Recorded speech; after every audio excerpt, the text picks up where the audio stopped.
ഇപ്പോൾ ഒരു രക്ഷിതാവ് കൂടി നമ്മോടൊപ്പം സ്റ്റുഡിയോയിൽ തത്സമയം ചേരുന്നുണ്ട്. ടീച്ചറാണ്, രക്ഷിതാവ് കൂടിയാണ്.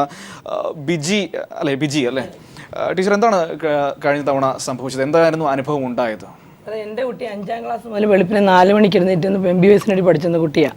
ആ കുട്ടി ഇത്ര ഉയർന്ന റാങ്ക് വാങ്ങിയിട്ടും ഒരു ആയുർവേദ കോളേജിലാണ് ഇപ്പോൾ അഡ്മിഷൻ ലഭിച്ചിരിക്കുന്നത്. 2234. അതെ, ആയുർവേദ കോളേജ് 100 സംതിങ് വരെ ആയിരുന്നല്ലേ അഡ്മിഷൻ പോയത്? മെറിറ്റിൽ പോയത് 101 വരെ.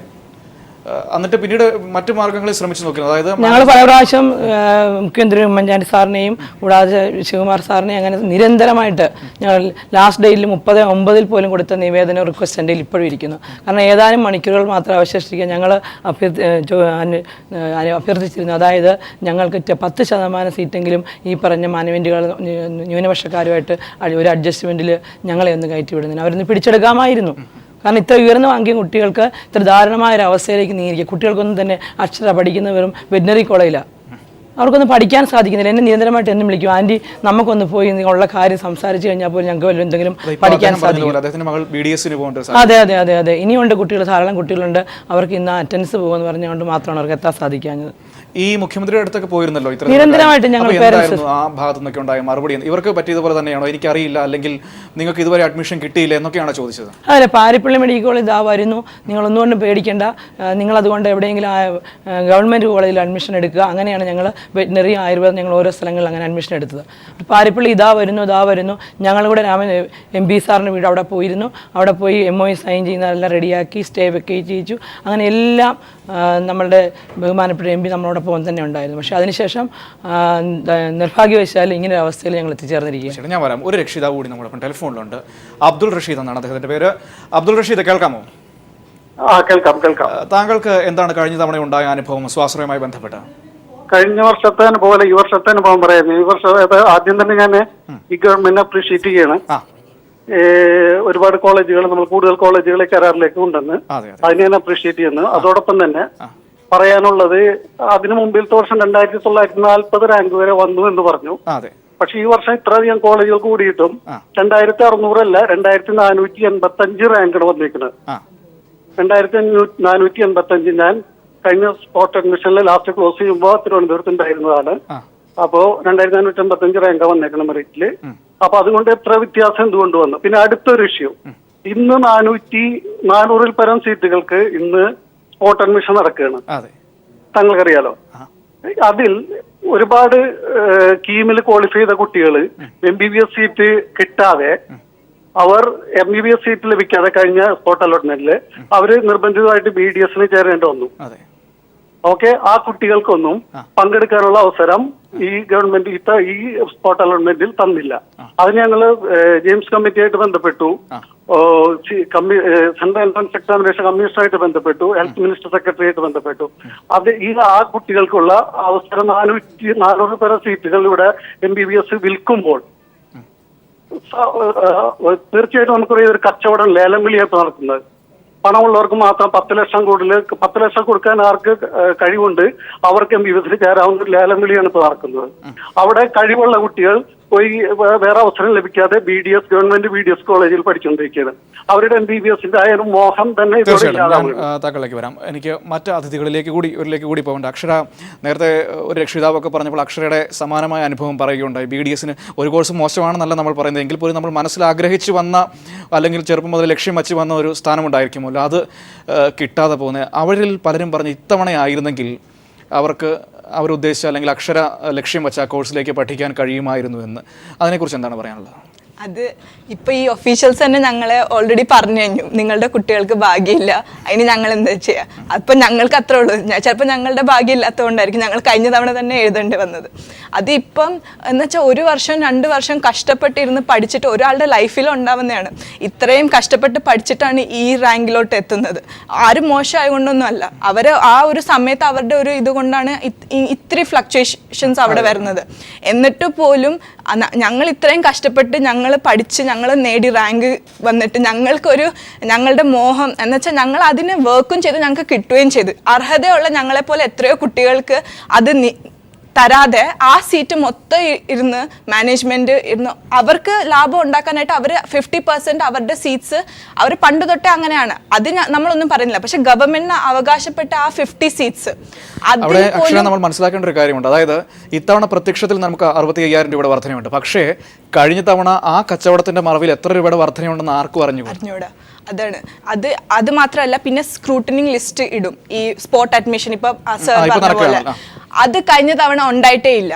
അപ്പം ഞങ്ങൾ പിന്നെയും ജെയിംസ് കമ്മിറ്റി ഞങ്ങൾ പോയി സംസാരിച്ചപ്പം സാറ് പറഞ്ഞത് ഞാൻ ഓൾറെഡി ആ ലിസ്റ്റ് പബ്ലിഷ് ചെയ്തു, അത് സുപ്രീം കോടതി അത് സ്റ്റേ ചെയ്തു. ഞങ്ങൾ അറിഞ്ഞിട്ട് പോലില്ല അങ്ങനെ ഒരു ലിസ്റ്റ് പബ്ലിഷ് ചെയ്തത്. സ്ക്രൂട്ടനിങ് ലിസ്റ്റ് കഴിഞ്ഞ തവണ സ്പോട്ട് അഡ്മിഷൻ ഉണ്ടായിട്ടേ ഇല്ല. അതുകൊണ്ടാണ് ഇത്രയും ഒരു 2101 അല്ലെങ്കിൽ സ്പോട്ട് അഡ്മിഷൻ വഴി എന്തെങ്കിലുമൊക്കെ എത്രയോ ഞങ്ങൾ സംഭവിച്ചു. അവരെ എവിടുന്നാണ് ഈ ലിസ്റ്റ് പബ്ലിഷ് ചെയ്തതും അത് ഇവരുടെ ഇടയിൽ തന്നെ ഫുൾ കളത്തരായിരിക്കും. ചിലപ്പോൾ ഇവർ ആ സീറ്റ്സ് മാനേജ്മെന്റിന് കൊടുത്തിട്ട് അതിലും അവർ മാനേജ്മെന്റ് കുട്ടികളെ കയറ്റിയിട്ടുണ്ടാവും. അന്ന് വെച്ചാൽ ഒരു 5000 റാങ്കിലുള്ള കുട്ടിക്ക് മാനേജ്മെന്റ് സീറ്റ് കൊടുക്കുന്ന സാരില്ല, അത് കൊടുത്തോട്ടെ, അവരും ചിലപ്പം കഷ്ടപ്പെട്ടായിരിക്കും. ഈ ഒരു ക്വാളിഫൈ പോലും ചെയ്യാത്ത കുട്ടികളെ എന്ത് ബേസിസിൽ ഇവരൊക്കെ പഠിച്ച MBBS നമ്മൾ എന്ത് വിശ്വസിച്ചാണ് പിന്നെ ഇവരുടെ അടുത്ത് പോവാ? എന്ത് ബേസിസിലാണ് ഇവർ അത് ചെയ്യുക? കീമിന്റെ അല്ലെങ്കിൽ ഇവർ എന്തെങ്കിലും നടത്തുന്നത്, അതാണ് ഈ ന്യൂനപക്ഷ കോളേജസിന് അവർ കൊടുത്തേക്കുന്നത്. നിങ്ങൾ ഏതെങ്കിലും ഒരു എൻട്രൻസ് എക്സാമിന് ക്വാളിഫൈ ആയിട്ടുള്ള കുട്ടികൾക്ക് അഡ്മിഷൻ കൊടുത്തോളൂ. പക്ഷെ അത് ഈ ടോപ്പിൽ വന്ന കുട്ടികളെ ഒന്നും ഞങ്ങൾക്ക് അർഹത, ഞങ്ങളുടെ സ്വപ്നങ്ങളൊന്നും അവർ കണക്കിൽ പോലും എടുക്കാതെ കൺസിഡർ ചെയ്യാതെ അറ്റ്ലീസ്റ്റ് അവർക്ക് ആ 50 സീറ്റ്സ് ഈ 2.5 കഴിഞ്ഞ തവണ അവർക്ക് തരായിരുന്നു. അത് ആ ഗവൺമെന്റ് തന്നെ പിടിപ്പിക്കുകയാണ്. അവർക്ക് അത് അവർ ചർച്ച ചെയ്ത് മാനേജ്മെന്റുകൾക്ക് മുൻപിൽ സ്ട്രോങ് ആയ ഒരു ഡിസിഷൻ വെക്കേണ്ടത് ഗവൺമെന്റ് ആയിരുന്നു. അവരത് ചെയ്തില്ല. എന്നിട്ട് അന്ന് ചെയ്യാതിരുന്ന് ഇന്നിപ്പോൾ ഇത്തരത്തിൽ നിങ്ങളൊക്കെ പറയുന്നത് പോലെ ഈ കരാർ നിങ്ങൾക്ക് അനുകൂലമായിട്ടൊരു കരാർ വരുമ്പോൾ അവർ അതിനെ എതിർക്കുകയും ചെയ്തു. അപ്പോൾ അതിന്റെ പിന്നിൽ നടക്കുന്ന ഇപ്പൊ ഉള്ള കുട്ടികൾ ഈ 2.5 ലാഖിന് അല്ലെങ്കിൽ അർഹത ഉള്ള കുട്ടികൾക്ക് പഠിക്കാനുള്ള ഒരു അവസരം എന്ന് വെച്ചാൽ എത്ര ഇപ്പം എൻ്റെ അറിവിൽ തന്നെ ഉള്ള കുട്ടികൾ ആധാരമൊക്കെ പണയപ്പെടുത്തിയിട്ട് പാരൻസ് എപ്പോഴും അവരുടെ ആഗ്രഹങ്ങൾ എന്ന് വെച്ചാൽ 2.5 ഒരു 65,000 അത് അത്ര അതിലും ഇപ്പം ആ സാർ 2108 റാങ്ക് ഉള്ള കുട്ടി എന്നിട്ട് മാനേജ്മെന്റിൽ വരെ പോയി അത്രയും ലാക്സ് വരെ കൊടുത്തിട്ട്, കാരണം അത് ഞങ്ങളുടെ ആഗ്രഹമാണ്, പൈസ ഇല്ലാത്ത ഒരു ഇത്, കാരണം എന്തൊക്കെ കഷ്ടപ്പെട്ടിട്ടാണെങ്കിലും ചെയ്തേനെ, എന്നിട്ട് അത്രയും പോലും ആ ഗവൺമെന്റ് ഞങ്ങൾക്ക് ചെയ്തില്ല. ഞങ്ങൾ എത്ര ഇപ്പൊ വരെ ഇരുന്ന് ഓടുവാണ്, ഇതിന്റെ ഈ ആന്റി ഒക്കെ എപ്പോഴും ഇരുന്ന് ഓടുവാണ്, എന്നിട്ട് ഞങ്ങൾക്കൊരു ഇത്ര പോലും ഞങ്ങൾക്കൊരു വില തരാതെ, എന്ന് വെച്ചാൽ അവരുടെ ഇത് ഞങ്ങൾ യാചിക്കുന്ന പോലെയാണ്. ഞങ്ങൾക്ക് അർഹത, അവരുടെ ഒരു നമ്മളോടുള്ള പെരുമാറ്റം കണ്ടാൽ തോന്നുന്നത് ഞങ്ങൾക്ക് അർഹതയില്ലാത്ത സീറ്റിന് വേണ്ടി ഞങ്ങൾ അവരുടെ അടുത്തിട്ട് ചോദിക്കുകയാണെന്നാണ് അവരുടെ ഒരു ഇത്. നമുക്ക് അവകാശപ്പെട്ട സീറ്റ് നമുക്ക് എന്തായാലും കിട്ടും. നമ്മളൊരു ഔദാര്യം ചോദിക്കുന്നത് പോലെയാണ് അവരുടെ. ഞാൻ വരാം അക്ഷര, ഒരു നിമിഷം അക്ഷരയുടെ ഇതിലേക്ക് നമുക്ക് തിരികെ വളരെ വേഗത്തിൽ വരാം.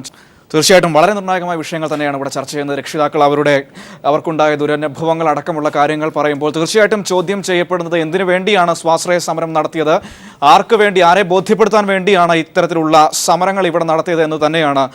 ടീച്ചർ, ഇത്തവണ നമുക്ക് കുറച്ച് ഫീസ് വർധനയുണ്ടായിട്ട് നമ്മളെല്ലാവരും അംഗീകരിക്കുന്ന ഒരു കാര്യമാണ്. ടീച്ചർ ആ ഒരു ഘടനയെ എങ്ങനെയാണ് നോക്കിക്കാണുന്നത്? ഈ കഴിഞ്ഞ വർഷങ്ങളിലെ ഇത്തരത്തിൽ നടന്ന കാര്യങ്ങൾ വെച്ച് നോക്കുമ്പോൾ, നിങ്ങൾക്കുണ്ടായ അനുഭവം വെച്ച് നോക്കുമ്പോൾ? പഠിക്കുന്ന കുട്ടികൾക്ക് വളരെ അവസരം ലഭിച്ചു കഴിഞ്ഞിരിക്കുകയാണ്.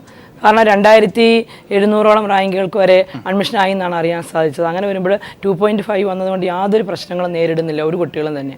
എല്ലാവർക്കും എങ്ങനെയെങ്കിലും അഡ്ജസ്റ്റ് ചെയ്ത് ആ ഫീസ് ഉണ്ടാക്കി കൊടുക്കാൻ സാധിക്കുന്നത്. അതുകൊണ്ട് വളരെ നല്ല കാര്യമാണ് ഇപ്രാവശ്യത്തെ ഗവൺമെന്റ് ചെയ്തിരിക്കും, കുട്ടികൾക്ക് വേണ്ടി ചെയ്തിരിക്കും. ആ ഫീസ് എന്ന് പറയുന്നത് നമ്മുടെ കയ്യിൽ ഒതുങ്ങുന്ന ഒരു ഫീസ് തീർച്ചയായിട്ടും.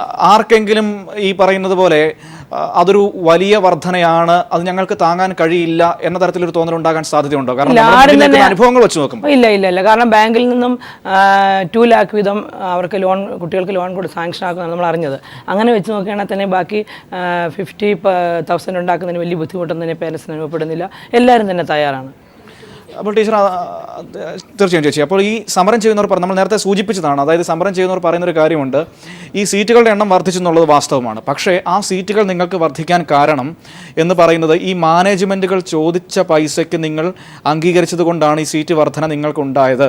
ഞങ്ങൾ കഴിഞ്ഞ തവണ അവർ പറഞ്ഞ ഫീസിന് കൂട്ടുനിന്നില്ല, അതുകൊണ്ടാണ് അവർ ഞങ്ങളിൽ നിന്നും വേറിട്ട് പോയി എന്നാണ് ഇപ്പോൾ ഈ സമരം ചെയ്യുന്നവർ പറഞ്ഞത്. അതിനെക്കുറിച്ചുള്ള മറുപടി കൂടി. അതെ,